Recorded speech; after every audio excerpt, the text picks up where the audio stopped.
personal views and opinions expressed by our podcast guests are their own and are not legal advice or official statements by their organizations. Hello, my name is Debbie Reynolds, and this is the Data Diva Talks Privacy Podcast, where we discuss privacy issues with industry leaders around the world with information that businesses need to know now. Today, I'm very happy to have a very special guest, Raghavan Chellappan, correct? Did I Absolutely. say it right? Raghavan Chellappan. You got it right. I try to make sure I pronounce people's names right when I can. You're doing well, Debbie. You're doing perfectly fine. So Raghavan is the Chief Technology Officer of ByteSafe. That's correct. He's out of the DC area. Actually, he has done so many different things in technology. I'm actually happy to have you on the show. You're the first Chief Technology Officer I have. So I'm going to put you in the hot seat because I know very well sort of, the scope and breadth of your job and some of the things that you're working on. So a couple things about Raghavan is he established a data strategy and team functions at clients to advance operational and strategic analytics and competitive informative strategy.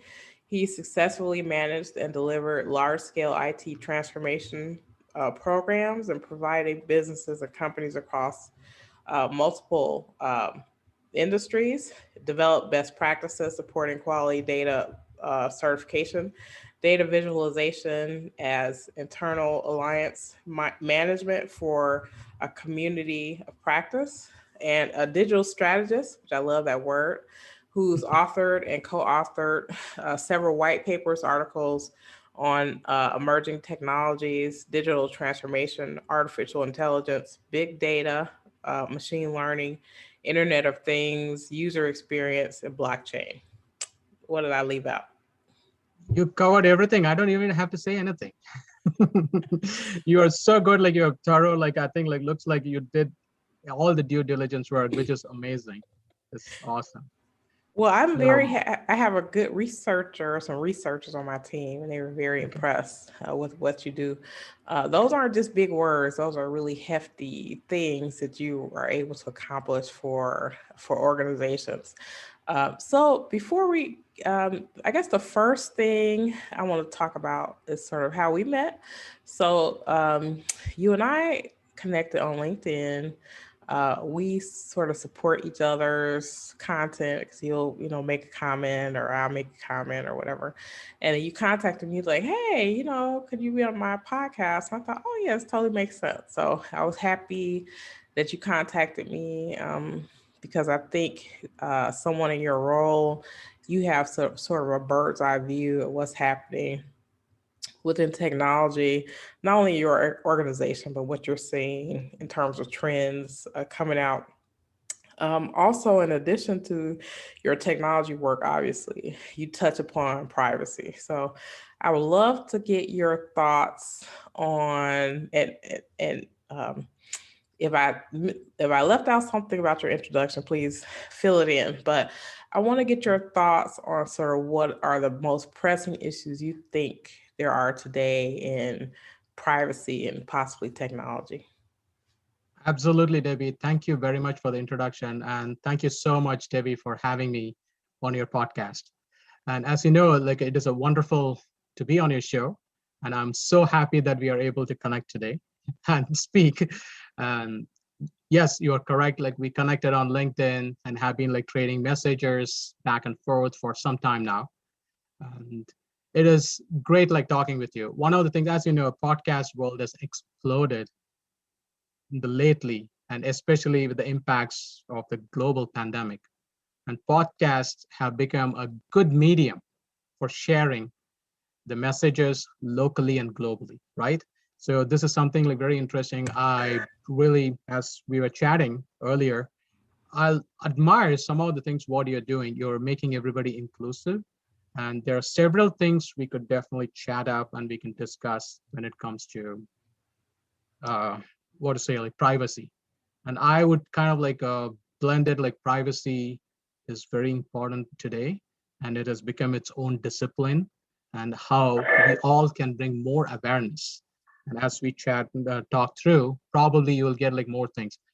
Yes, currently, like I'm the co-founder and CTO of a Washington, D.C. based data privacy and security services tech startup called ByteSafe, and which provides next generation privacy and compliance management solutions, mostly powered using like AI and artificial intelligence and ML technologies. And one of our focuses, like just is to help industries, which you also do, right? Like, and then to navigate, help them navigate privacy and compliance issues and security issues related to emerging technologies. And the current focus has been to support and help organizations successfully manage these privacy risks and protect their data. And as we continue, I do have like a few things right now. Like the topic of 2021 has always been that cybersecurity, data privacy, and it's been the hot topic, and how privacy kind of like matters with emerging technologies. And as we are discussing these days, privacy has become a discipline of its own. It's no longer just a part of compliance, legal, or auditing. So I would like to share some of my views and listen to some of your thoughts. Uh, yeah, privacy does matter. And in this current, like a rapidly growing, like standalone discipline, probably we all can make a difference and bring more awareness as we also build technology products. Right. I feel like privacy impacts everyone. So it's something where everyone needs to be part of the conversation. I feel like, especially like sort of legal and technology, they sort of grown up in silos, right? And then we only sort of reach across a silo if something happens. Like we Correct. have to collaborate together. And I feel like privacy is a situation where it just does not work unless you have that collaboration. So I'm True. hoping that people in the privacy profession, or people like you who sort of wear multiple hats, you're reaching across to really have those open conversations with people at all levels of the organization, because as you know, you're only as strong as the weakest link, right? So being able to have Absolutely. people Yeah, having by the way, I people do. My wife and I love that like weakest link show. Just to let you know. Yeah, but I mean, I think being able to have everyone understand that everyone has skin in the game, right? And Correct. everyone needs to be a part of the solution, and the Mhm. silos don't help. I feel like, and maybe we could talk about this, like cyber crime or cyber hacks, Sure. phishing. So Yeah. a lot of phishing attacks take advantage of the fact that they know companies operate in silos. So if they can send an invoice to accounting and the person is afraid to talk to someone at another level in a different department Yeah. about whether something's authorized, they're basically taking advantage of a dysfunctional situation within True. organizations. So what are your thoughts about kind of phishing and privacy and things like that? It's very true, right? Like phishing has become a major issue, and not many people even know that like that they are being like hacked into, or attacked, or they are going through an issue. And as you know, there are spying eyes everywhere. And now, with artificial intelligence and machine learning and deep learning, another big problem we are all facing is now they also have their own brains. We are given them the brain with our algorithms and everything that we are building with them. And with security cameras, even at workplaces, you are monitored 24 by 7 or 365 days. And especially more so in this current day pandemic, you are always like in a stage where like people are watching you. And these are some of the things which everybody has got to understand. And two things like which actually comes to my mind is more so globally, privacy has traditionally been seen as a matter of least concern, with everyone just doling out their like personal sensitive information without like a much consideration to ramifications, even at like workplaces. What data you collect, how you store. It could be for HR purposes, or it could be for any reason. But all these habits and everything is being collected as long as you get consent, you get the have the right measures. These are all like good practices, right? And we all have to do that. And if you don't, then what's the point in like just adapting or adopting to technology and not practicing good hygiene?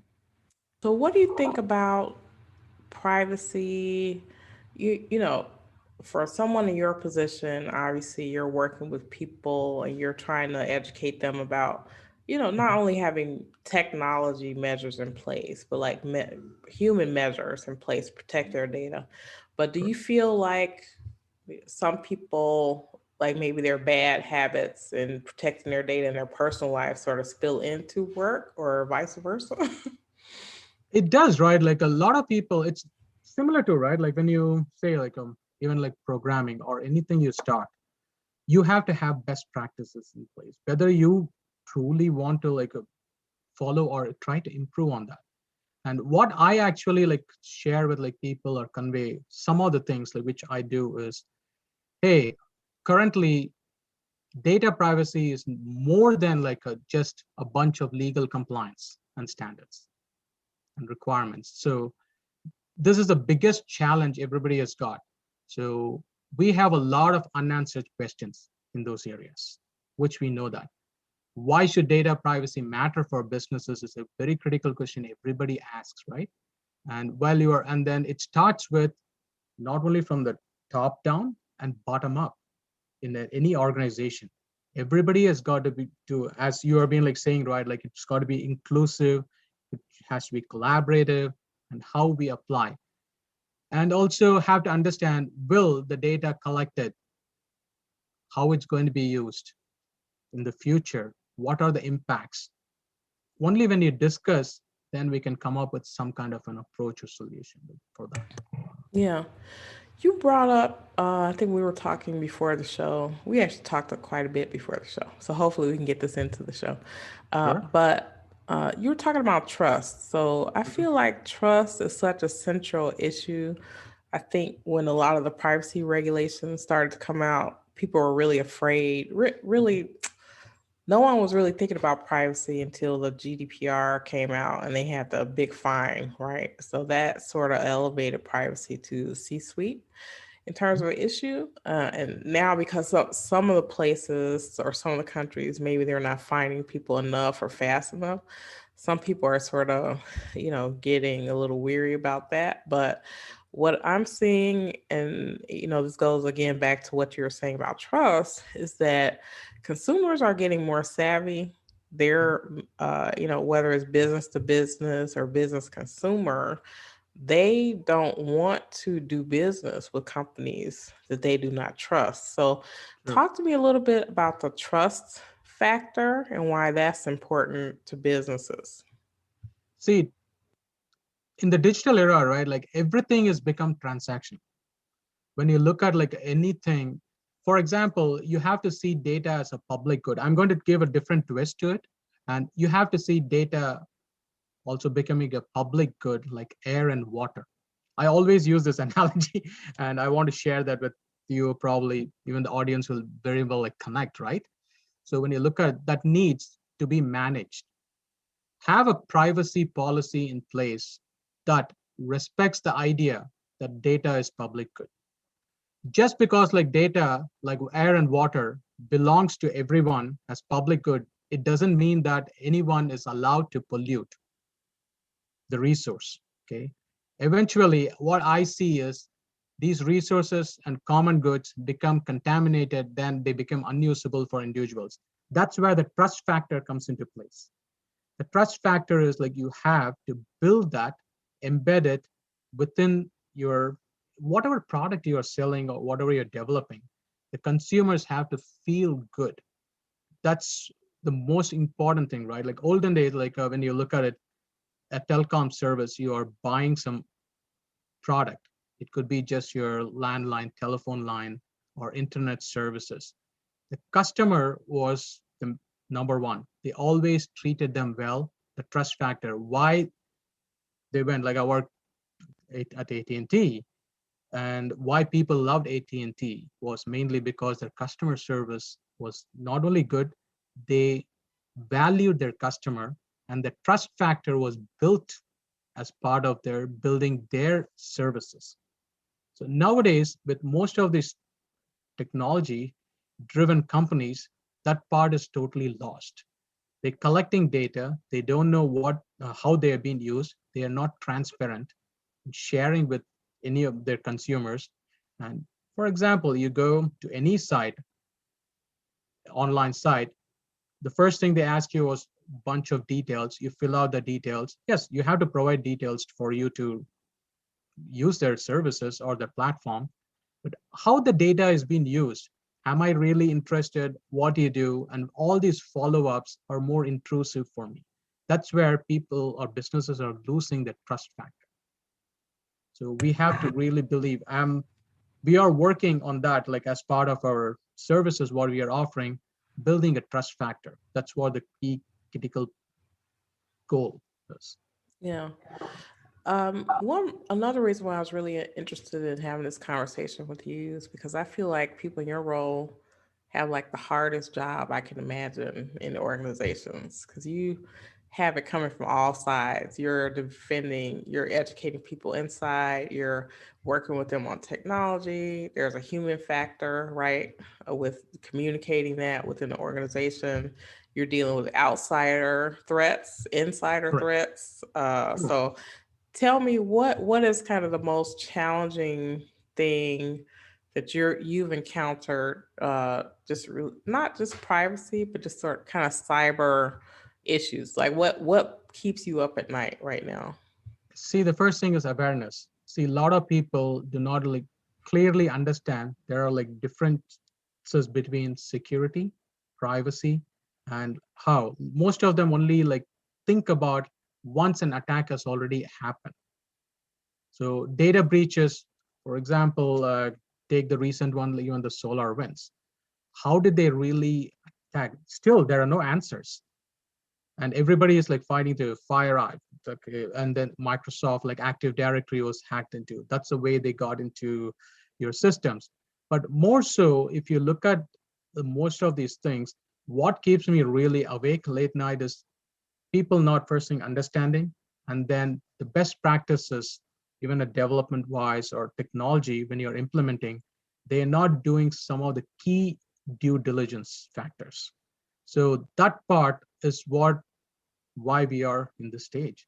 How did we even like get here is alarming, right? Like in olden days, your data was all like test data, and here you're playing with the live data, even like when you are building products. And I can categorize into three different areas, three major players for not just for privacy, for any new products or tools, right? The individuals, businesses, and government, all of them have to play together here. Right. They all make a big difference. And for me, I compare like privacy as a health most Yeah. of the time. Why I say that is yes, data is actually the blood and it supports more so. And that, yeah, it is a new goal than everything that's true. But once your privacy is lost, you are basically carrying an illness, right? Mm-hmm. And it's different form of disease, correct? Right. You know this, like you can see that inappropriate use of the data and who has got access to it, how it's being used, and what are they mining, what are the purposes. Being transparent with users or the consumers goes a long way. For me, I want to see it like what is a treatment?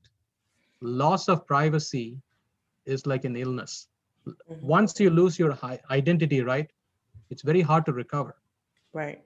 Recovery of like privacy and identity is a major issue. That's what like really keeps me awake most of the or thinks about like how people are viewing it. And then maintaining your privacy is like maintaining your health, to be Mm. honest. When you come, that's a great comparison why I always do that. Once your privacy has been violated, it's like having a chronic illness. That's really, I love that analogy. Yeah, and It's there are totally right. repercussions. Yeah, right, right. So you're just, so I guess right now, people on the surface, if you use the analogy of a chronic illness, we're Yeah, kind of just treating the symptoms right now. We're not really Correct. trying to eradicate the disease. So I think we want to get down to the nitty gritty, right? Absolutely right. Like, and once you're diagnosed, right? Like normally when you look at it, like, hey, you're diagnosed with a heart disease or diabetes. There's no going back, right? Right. So you are constantly on the lookout, and all you can do is it's not like going back, how we manage the situation. Yeah. We are also in the very similar stage when it comes to privacy or not the security itself. And if you look at it, so for Hmm. me, I kind of like see that like first thing, don't get infected. But Right. unfortunately, we all have been infected with privacy sickness or security, cybersecurity wise, like security sickness. Right. Okay. And what we are trying to do is more of a postdoc. Right. And we are all looking for a vaccine. No, the analogy, like you see that with the COVID and everything, we are looking for vaccines, right? That's the way I kind of like always when I explain, I also try to say that, hey, we are looking for a vaccine to inoculate ourselves Hmm. from the fallout. Right. And then the vaccine actually doesn't work because privacy laws, just like how a vaccine functions, okay, it's not like one time you take one shot, you're done. Right. Like a flu shot, right? Like why do you take like on a regular basis every year? And it's not just because like you're protecting yourself, you have to do that. Those are all like best practice measures that you take. Very similar to that, I kind of like see that the society has got to start like viewing it differently when it comes to handling these things. And as you know, like right now, a lot of people to segue a little bit, there is no true solution to stop this privacy or security issue, Devi. You know this, I know this, and a lot of people know that. Yeah. The only thing what we could do is like come up with like measures to make Right. sure that like we can handle the situation before Right. something happens or attack or anything happens. So that's where the responsibility falls into all three people, individuals. Be aware, be sure that like what you're doing when you're doling out information to all this like public domains. That's very hard, right? Like once your information is there, you're lost.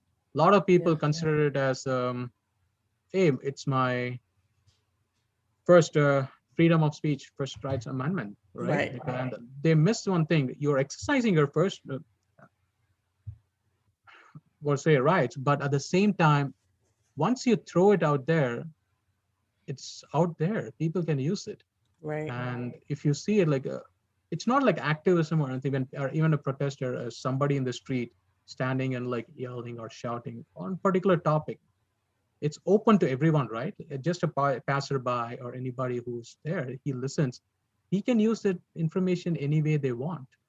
And you know, there's a Ninth Circuit Court come out and kind of like said that like, hey, no, as clear view AI saying the First Amendment rights, like we are collecting data, the public scraping of information and data is nothing wrong with that. Yeah. But do you really agree? I want to ask this question to you and get your thoughts. Do you really agree with that? That's a good question. No, I don't. Well, I don't think it is a First Amendment right. Because, in my Correct. opinion, maybe someone disagrees with me. A business Yeah, is not a person. So true. I feel like that right is supposed to be related to a person. Hmm. Also, a person in terms of how the government sees their free speech, not a private company or private citizens in that way. Yeah, But the loophole is if someone says Clearview AI hmm, does have a First Amendment right, right, to scrape data, then what about correct. my rights as an individual? So I don't Exactly. have a first. So a First Amendment, if a First Amendment is about speech, right? Hmm. What if my speech is that I don't want my data taken? It doesn't really connect in First Amendment, Yeah, but the gap is that because privacy is not a fundamental human right in the US, correct. that is the loophole that they're taking advantage of. So if if Clearview AI says that, um, or if a court says that that's their First Amendment right, then I have no counter right to that. So that means that their right supersedes my individual rights, which is Exactly right. a This is problem. yeah, I'm with you. I'm totally with you on this, right? Like, I know a couple of days ago you posted like about the Maryland taxation, right? Like of Right. uh, ads, targeted ads. I'm not saying they should not tax, but this is where the regulators, it's like a fine, right? To me, in a Yeah. different form, it is a fine. If Oh, you are absolutely. fining and people are, most of these big techs, right? They always see this like, oh, okay, let us like pay the fine and then move on. Right. That habit, how do you control that? That's what the major issue is here. And Right. I kind of like see that. That's why I kind of like posted like a response to your thing, and saying that, hey, don't you think that this is kind of a conflict of interest, a classic? No, you came and gave a great answer. I love the answer. To say, hey, the government's got to be like make some money, revenue. True, but Yeah. how they are using it, that's a very important piece. Like I was like thinking, if the regulators are going to like play that game, most of these big techs, they'll say like, you know what, I will target more, sell more.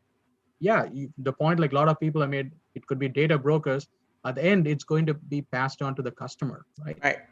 And who is going to really pay that money? Us, That's right? true. So I Well, want to see like what do you feel like on that too. I know like it's going back and forth. I love asking some good questions to you and ping your pick your brain so that I can learn. yeah, so that's interesting. To me, it's just fascinating. So, in a way, it is sort of like a fine, right? If you Correct. say you're going to pay, 10% or whatever for advertising. The problem is it sort of leaves the individual out. So, Exactly. companies Yes. are using us and our data to make money. In the state of Maryland, saying, because you make money off of the people who live here, I'm going to Mhm. tax you. So you're going to pay money to the government, but it doesn't do anything for me as an individual. So I think at some point that the data monetization conversation will end up. Yeah. People will say, why are the tech companies can pay the Yeah. state a tax? Why can't they pay me for the data that I give them for free? Yeah. And this is kind of like interesting. Mutual contact, or probably you know this. There used to be a company named like Humanity Co. I think their focus was like to build a platform where if somebody is using your data, you had got to pay for that, and Right. at least a company should pay for them. But for me, that's a good model. That's not a bad model. But how many people really benefit out of that? Right. That's my focus to see that. See globally, right? Like across nations, it does not across continents, across nations. Everybody has become a number, Devi. It's Absolutely. it's very very hard, like a social security number, which was very sacred to an individual. But right now, that's the stage where we are. Everybody has got some kind of a citizen number. Right. When you have that, right, like once that is in place, the government, they have like huge databases for that, right? And your Absolutely. information automatically becomes like open to the public. It's true. So, and it is prone to hacking, right? Everybody knows that like the government databases around the globe, to me, are notoriously loose. Oh, I wish absolutely. they had like good practices, good things in place. For some reason, yes, they do have it, but what are they protecting? This is the Right. reason like I categorize, I bucketed them into three areas. Individuals take responsibilities. Businesses, you are more responsible because you are building the platform. Right. You are housing those or hosting those information and data. Don't bring like cloud, oh, we are using other third party tools and other things. You have to understand that you are housing them, so you have to, it's like this, right? Like treat them, if you are bringing a guest, you're inviting someone to use your stay in your house, or you have to treat them well. Right. So if you do not, then you have to answer some questions saying that like why my data is being compromised. It's not like putting value, right? Like money, everybody's data is important, valuable. But here, that's the issue. Like I kind of like see all this in solar winds going back to that. We really don't know what are the repercussions, Right. what are the ramifications. For us, is it like an algorithm, is a programming or a technology issues, or what really it is? Like not many people are able to clearly come out and like answer that question. For me, Right. I see that as a major issue. That's why I think like privacy is compromised, and there is a very key component everybody should be involved, not Right. just only the tool developments and other areas. What if you had one thing that you could share with businesses about privacy or data or cybersecurity?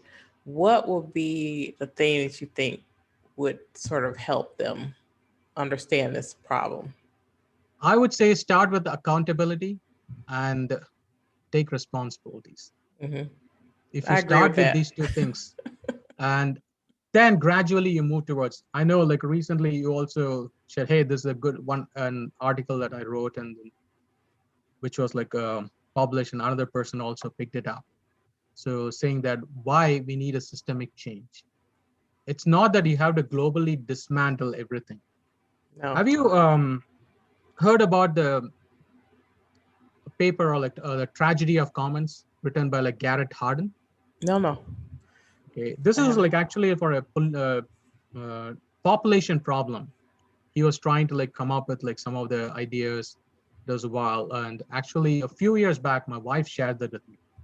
Hey, you should read this. It's for public good. That's why I say data is for public good, for common good. So the issue, what he was trying to kind of like solve is like, hey, population problem has no technical solution. It requires a fundamental extension, and very we are in the very similar stage. Right, Privacy problem truly does not have only a technical solution. right. It requires a fundamental change. That's why I am kind of like saying that like, hey, it needs a systemic change. That's right. Have to like security also falls into that category. Hmm. So more so when if you get a chance, you should like or if you are okay, I will share that with you, a Oh, write up sure. like things like that. Maybe you will appreciate that. What I is the person? I agree with you. So the three things you said that are critically important are the idea that there needs to be more of a systemic approach Correct. as opposed Correct. to a tactical approach, both to True. cybersecurity Yeah. and data privacy, and that there has to be accountability and responsibility. So it can't be like, oh my God, I have my stuff in the cloud and I didn't know what to do. It's like Hmm. if you're gonna, even if your stuff is in the cloud, you're Yeah. still accountable for it. The company is providing you the service, but you have to drive the bus, right? Absolutely. Yeah. You are responsible for the security of your data in the cloud, or if it's misconfigured, or True. if people in your organization are sharing passwords and all that stuff. So there has to be an accountability there, Right. and accountability is a top to bottom type thing. So it definitely, you want the Correct. leadership, the tone at the top has to be Yeah. one of accountability and one of sort of a systemic idea about what cybersecurity and privacy should be. And Right. then also, I sort of throw in there that we need to change from being reactive to proactive. So, Absolutely. You actually nailed it on the head. Okay. With your saying like being more proactive definitely helps. See, reaction, right? If somebody comes and like, for example, I'm on the road and yeah, just comes and like says something, and if I react or say something back, it's only going to make the problem grow and worsen things. If you take a step back and then, yeah, you cannot do every time. This is like a human nature, right? We are reactive by nature. If, for example, if a hammer falls down or if you see something, immediately you react to move away. You don't see that like, hey, it's going to fall on something and it's going to break or splatter the glass. You don't initially think, first you want to like protect that, right? Like that kind of. So if you're proactive, you can think that, hey, no, I can move, even pull the glass back. I like to say, Mhm. a lot of these, especially social media, a Yeah. lot of their trickery in a way is psychological, right? So they want to get you excited to sign up and join in. But the harm, so you get an immediate gratification, right, from Correct. doing it, but then the harm is delayed. It's like down the line somewhere. So Mhm. you're getting the immediate gratification without really contemplating down the line how that's going to impact you. True. You're absolutely right. What is our society willing to pay for safety? That's what she said. I'm going to turn this around and say, what is our society willing to pay for good privacy and secured environment Right. living? So if you look at all these things, right, like people, there is always a cost associated, but how they benefit not just like one person globally. For me, right, the question you asked, right, why I said like in an individual you should ask questions and you should make sure that like you get like satisfactory answers before providing your information is people are going to connect with others. It could be your kids, it could be anybody else. So all this information is going to tie you to somebody else, Right. and how they use it. You might not like want to cause any problems or issues for others, but something happens or somebody has done any issues or had issues, then it's going to impact not only you, it's going to impact others, immediate Right. friends or everybody. That's what like social media, right? Like what they are, it's a game, right? It is always a game. And how you are interpreting and how you interact matters. LinkedIn, for example, is a good platform, but how we are using it, you and I, we don't talk like anything that is too touchy and Hmm. it's not really relevant. We try to stick to our topics and then we make it as a good, healthy conversation. That's right. And we nobody asks like, hey, give me your personal information or let me. I, I'm sure you also get this like maybe like at least I get like 40 to 50 requests on a regular basis. Oh, And yeah. sometimes like I don't really accept.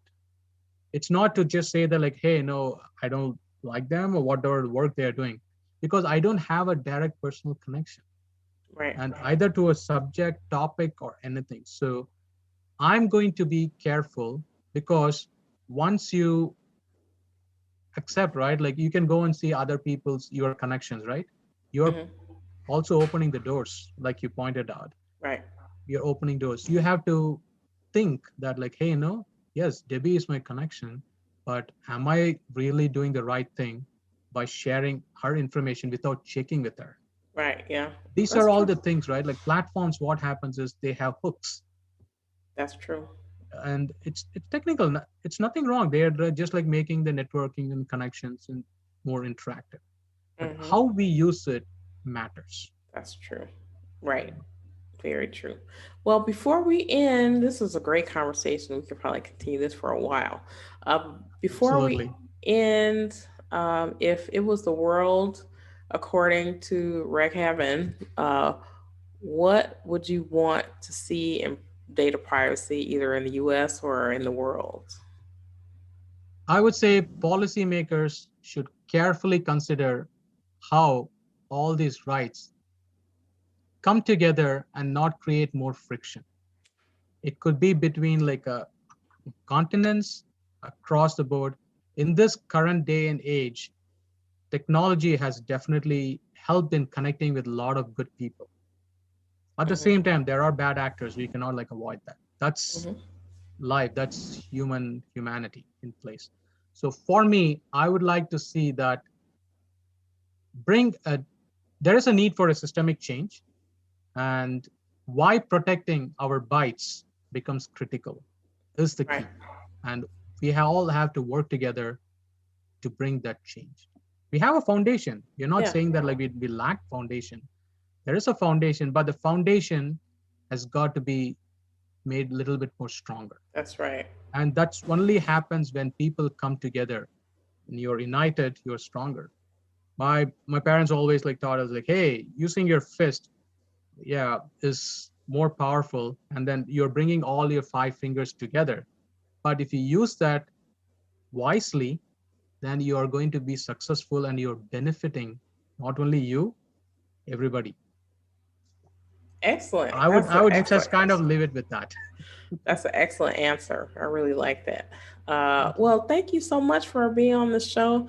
I really loved this conversation. I think we're very like minded, and I like the way that you described it with really good examples.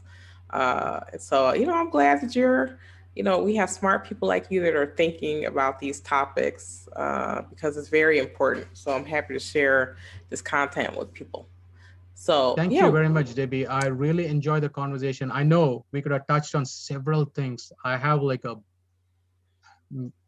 myriad things. Okay, but like innovation is one thing key. I really want to like touch that. Maybe we can have a follow up at some point. Oh, Uh, absolutely. and why innovation is good, but at the same time, people have to understand the impacts. That's true. Very true. So thank you so much again, and we'll talk soon, okay? Thank you, Debbie. Really appreciate it. You have a wonderful day, and we'll definitely like be in touch, at least LinkedIn, shooting messages back and forth. That's true. Thank you so much. Have a good day.